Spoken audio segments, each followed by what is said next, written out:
Lisensya, resibo, walang lusot ang may atraso. Ang mga resibong nakalap ngayong hapon.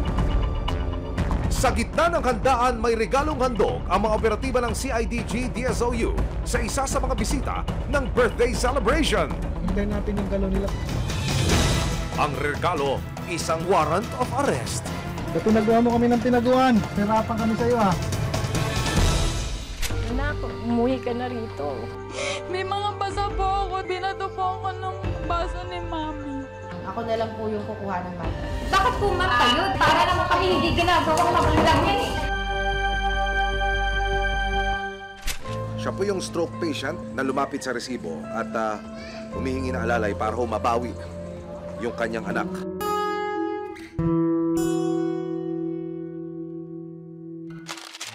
Hulyo nitong taon, natuldukan ng halos 3 taong paghahanap ng mga otoridad sa isang lalaking walang awang nagdakasa umano sa isang menor de edad na may espesyal na kondisyon sa pag-iisip. Humingi ng tulong ang ina ng biktima sa resibo at sa mga otoridad. At hindi ito tumigil hanggat hindi nakakamit ng kanyang anak ang hustisya. Makalipas ang kalahating taon, kamusta na kaya ang mag-inang sina Imelda at Lea?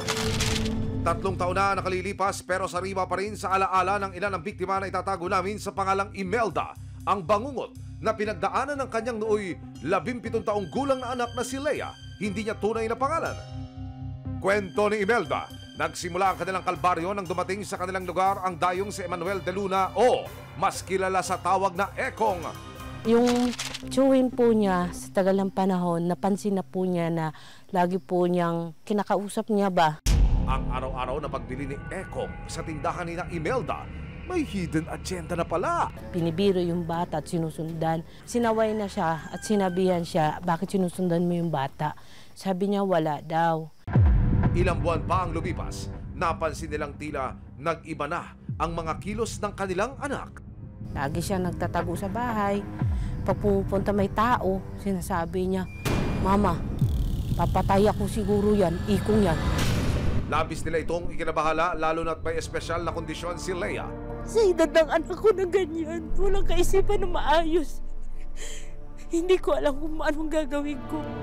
Hanggang noong February 2020, isang lihim ang ibinunyag ni Lea sa kanyang mga magulang. Ang dalagita, makailang beses daw palang pinagsamantalakan ni Ekong. Kulang pa ang hirap na tinahanas ko bilang ina at ang anak ko muntik mamatay. Kwento pa ni Lea, sumama raw siya kay Ekong matapos siyang pangakuan na bibigyan daw siya ng 20 piso at biskwit. At saan pupuntahan ako? Susunod sa damuhan to. Nang ipatawag ng mga social worker ng barangay si Ekong para sa krimeng ginawa, nowhere to be found na raw ito. Dahil dito, inilapit na ng mag-ina ang reklamo sa PNP Montalban. Batay po dun sa salaysay ng biktima, maraming beses siyang ginalaw nitong suspect. July 20, 2024. Wala naman sir kasi nandun siya sa looban. Isang tip ang natanggap ng CIDG DSOU na si Ekong na lumipat na raw si Ekong sa Caloocan City. Nang makumpirma nila ang lokasyon ng suspect, sinugod na ng CIDG DSOU ang pinagtataguan ni Ekong. Pinagawa mo kami ng pinaguan. Ha? Hirapan kami sa iyo ha. At kayo ho ay may kaso? Inaakusahan kayo? Wala po sir, wala talaga ako sir. Wala po talaga ako alam sir eh. Ang sakit po sir sa akin na papaamin po ako na hindi ko po ginawa. Nakaharap si Ekong sa kasong qualified rape. Kung mapatunayang nagkasala, pwede siyang makulong ng habang buhay. Makalipas ang 6 na buwan, muling binalikan ng resibo ang mag-inang sina Imelda at Lea. Ngiti ka, ngiti. Kapansin-pansin na mas magana ang loob ni na Imelda at Lea. Sa suspect po nung nahuli siya, halos parang nabunutan ako ng tinik. Malaki na rin daw ang ipinagbago ni Lea kahit paano naalis na raw ang pagkalugmok at takot ng anak. Patuloy rin daw silang dumadalo sa mga pagdinig ng kaso laban kay Ekong. Umaatin ako ng hearing para po dun sa ng kaso ng anak ko, makulong na siya habang buhay. Sa ngayon, abala si Lea sa pagiging ina sa kanyang 3 taong gulang na anak na naging bunga ng bangungot na naranasan sa kamay ni Ekong. Ngayon po, dun sa anak ko nakikita ko po, nagiging masaya na po siya. Sa aking apo na mahal ko yang sinasabi ko sa kanya na maging mabait na bata. Kasama ang social workers ng Montalban, Rizal, binisita ang mag-iina para kumustahin at malaman ang kanilang kalagayan. Kamusta naman po kayo? Ito po, pinang po, nakakaraos naman po sa araw-araw, ng buhay, at lumalaban naman po sa lahat ng nagagok sa amin. Inilapit rin ng resibo ang anak ni Lea sa Barangay Health Center para matignan ang kalusugan ng kanyang anak. Ayon sa health worker ng barangay, malusog ang baby ni Lea. Sa 3 years old, okay naman siya. Na-assess po natin yung timbang niya at saka yung height niya. Okay naman po. Nasa normal naman po yung timbang po niya. May natatanging hiling sina Imelda at Lea para sa bata. Ang hiling ko po ngayong Kapaskuhan, kahit po kunting lang salo-salo at mabinyagan lang siya. Yun lang po. Inilapit ng resibo ang pamilya sa lokal na simbahan sa kanilang lugar. Prepare po yung magulang ng bata, yung sponsor, no, yung kasama po nila na ninong at ninang, binibigyan po ng catechesis o pre-baptism seminar. Matutupad na ang kagustuhan ni Nanay Imelda. Kinabukasan, maagang gumising at naganda ang pamilya ni Imelda at Lea. Hindi maikakaila ang tuwa ng magkakaanak.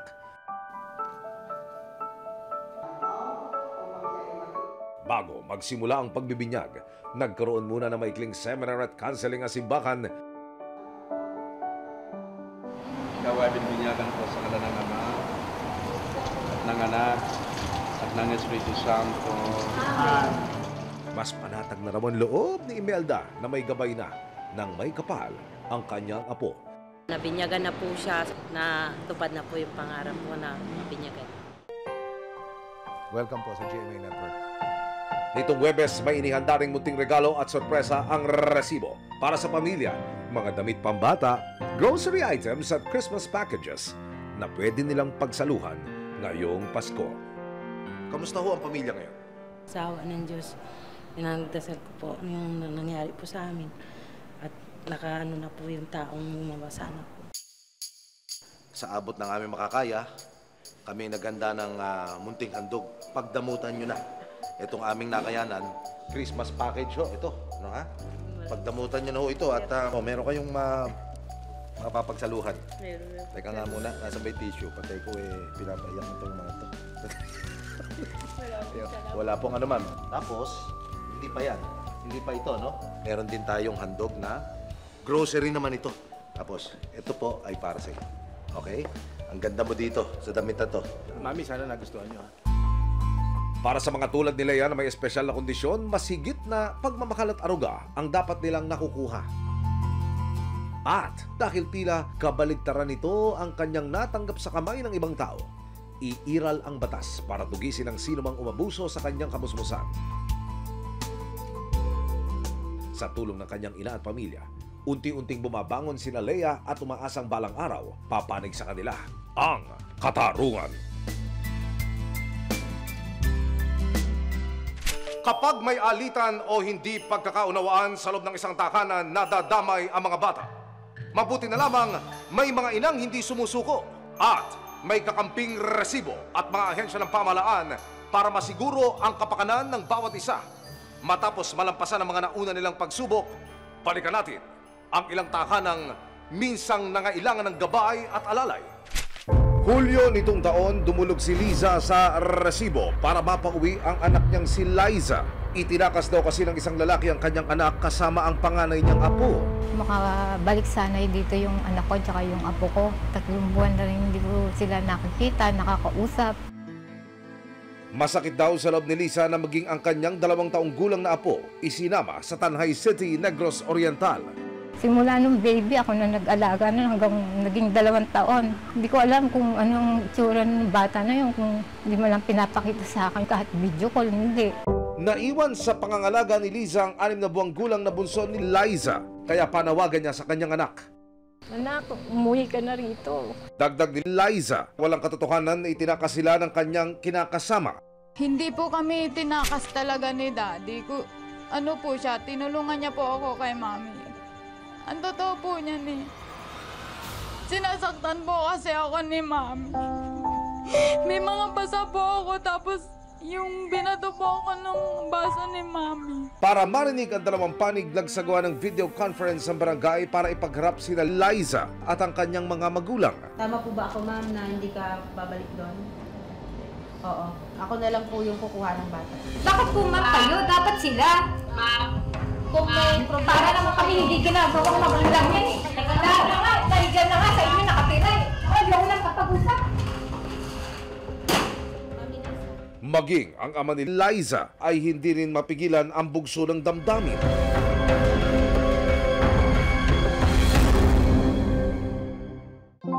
Pero makalipas lang ang isang buwan, nakipag-ugnayan si Liza sa Resibo. Gusto na raw niyang umuwi sa Bulacan. Gandang hapon po. Welcome po sa GMA Network. Sa muling pagdulog ni Liza at kanyang asawa sa aming tanggapan, wala silang kaalam-alam na makalipas ang 2 buwan na pagtutok ng Resibo. Makakasama na nilang muli ang kanilang anak at apo.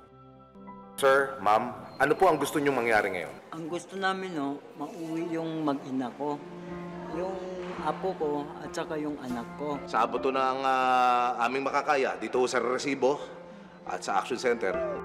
Maya-maya pa. Ayun na ho yung anak ninyo. Ayun. Mami, ayun na ho si ma'am. Yan ho yung hiling ninyo, di ho ba? Sige ho. Sir, thank you. Ay, hindi ho, hindi. Wala ho. Trabaho lang po. 10 po ng mga kasama ko sa team yan. Thank you, sir, very much.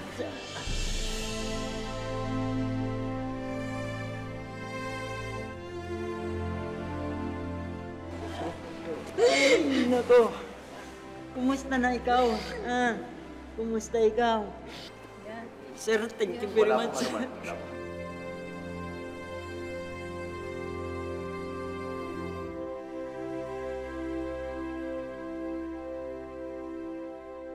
Isang buwan na lumipas, muling binisita ng Resibo ang pamilya ni Liza, alang-alang sa kagustuhan ng magulang na suportahan ang kanilang anak at mga apo.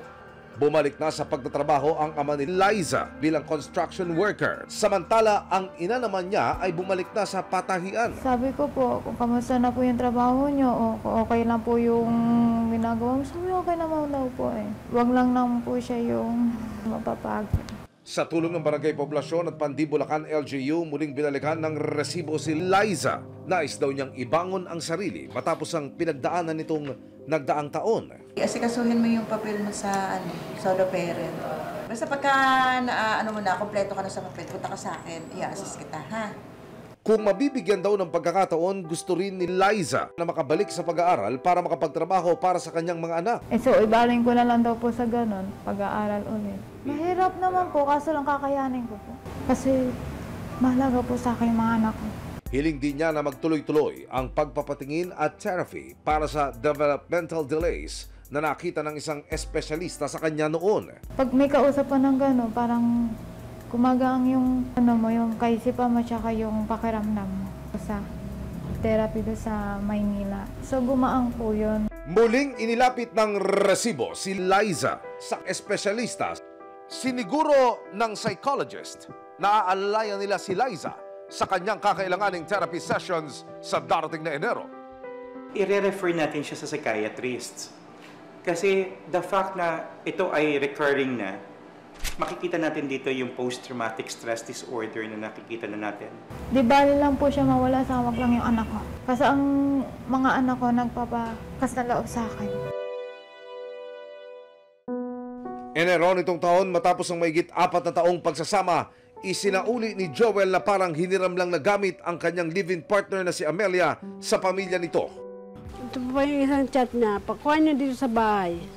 Akala ko ba kunin niyo dito sa bahay ang kapatid niyo? Parang ayaw na po niyang patiran sa Amelia sa bahay nila, kaya sinusulit na sa amin. Kami na daw ang bahalang mag-asikaso. Kaya ang mga kapatid ni Amelia, pansamantala siyang kinupkop para mas maalagaan.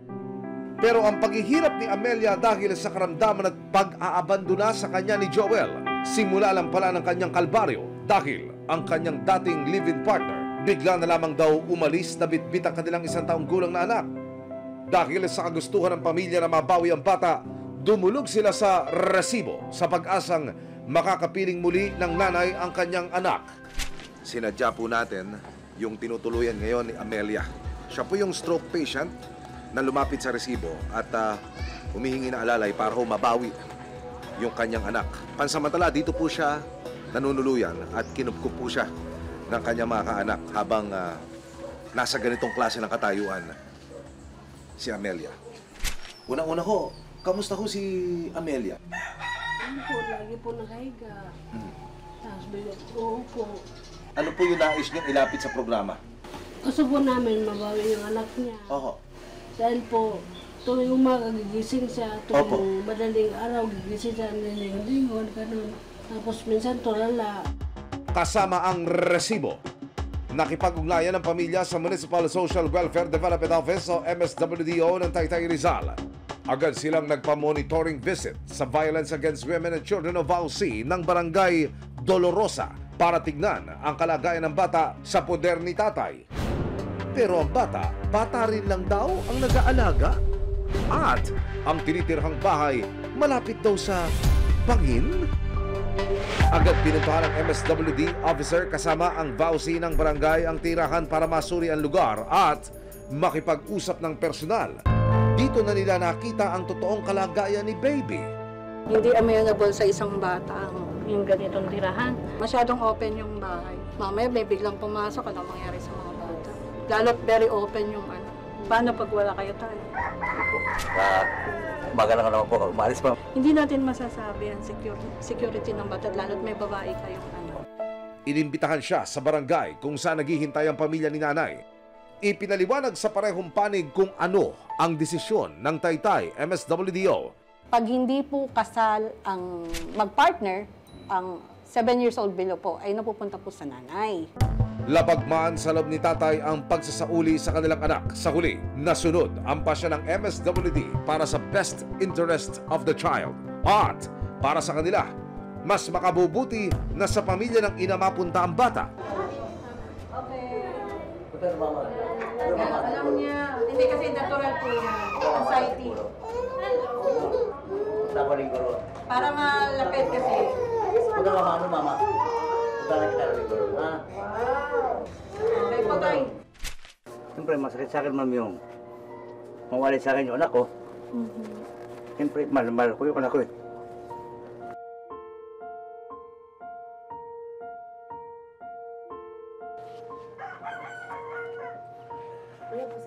Oh, salamat. 6 na buwan na lumipas, binalikan ng resibo si Tatay Joel. Sangkatutak na sakit daw ang dumapo sa kanya dahil sa kanyang pagkabalisa nang mawalay siya sa kanyang baby. Mula nung kinuha nila, hindi na ako nakapag-anak buhay kasi nagkasakit nga ako. Biglaan, hindi ko rin alam eh. Kung bakit anong nangyari sa katawan ko. Alam nila yan, kinuha yung bata. Tapos nung mga ilang araw, parang ako nanghihina. Hindi ako makatulog. Iniindaman ang paungulila, ang tanging magagawa lang muna raw ngayon ni Joel ay ang magpadala ng munting regalo sa mahal niyang anak. Hindi ang pasalamat ako na magkita ulit kami. Kung mga mahal ko talaga yan, ang hirap ko rin kahit sino magulang. Nagkamali. Mahal mo talaga anak mo. Sir Julie, magandang araw po. Narito po yung munting regalo na ipadadala natin sa Donsol, Sorsogon. Mag-ilang araw po ito bago matanggap doon ho sa Bicol Region? 14 to 15 hours, sir.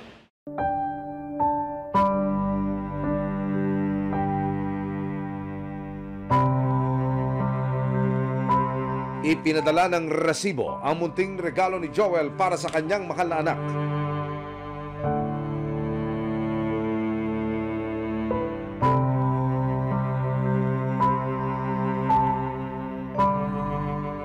Kasama rin ang health worker ng Barangay Dangkalan para kamustahin ang kalagayan ni Amelia. Andito po kami sa bahay ni Ate Amelia. Kasama ko po ang grupo ng GMA Resibo Program para po matulungan si Ate Amelia na madala po sa ospital para po mapacheck up at mabigyan po siya ng tamang gamot sa kanyang kalagayan po kasi hindi po mababa ang sa kanyang BP. Ang tanging hiling ng pamilya ni Amelia. Ano yun yung mga bata niya? Wala naman sa amin tumutulong. Walang mga trabaho yung anak ko. Si Joel, humingi rin ng pag-intindi sa kasalukuyan niyang kalagayan. Sa akin, sir, gusto ko makita talaga yun, mga bata, mga anak ko. Ilang taong ko inalagahe yung mga anak bata na yan. Wala sinilang, nagpakahirap ako niyan. Pag ako nagkaroon ng anak boy ulit, magkataon na lumakas ako, yung dati pa rin. Tulungan ko sila. Ilan lang ang storya nina Liza at Amelia sa patunay na anumang pagsubok ang ibato ng kapalaran, nariyan ang iba't ibang miyembro ng ating pamilya at maging ng mga lokal na mga pamahalaan na handang umagapay. Sa huli, mas mabubuo ang isang pamilyang pinatatag ng pangunawa, pagpapatawad at pagmamahal.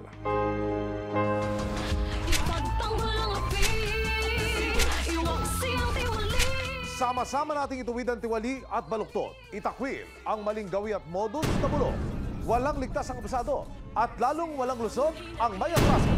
Dahil ang lahat, haharapan natin ang resibo. Hanggang sa muli, ako po si Emil Sumangil. May ebidensya, resibo, walang lusot.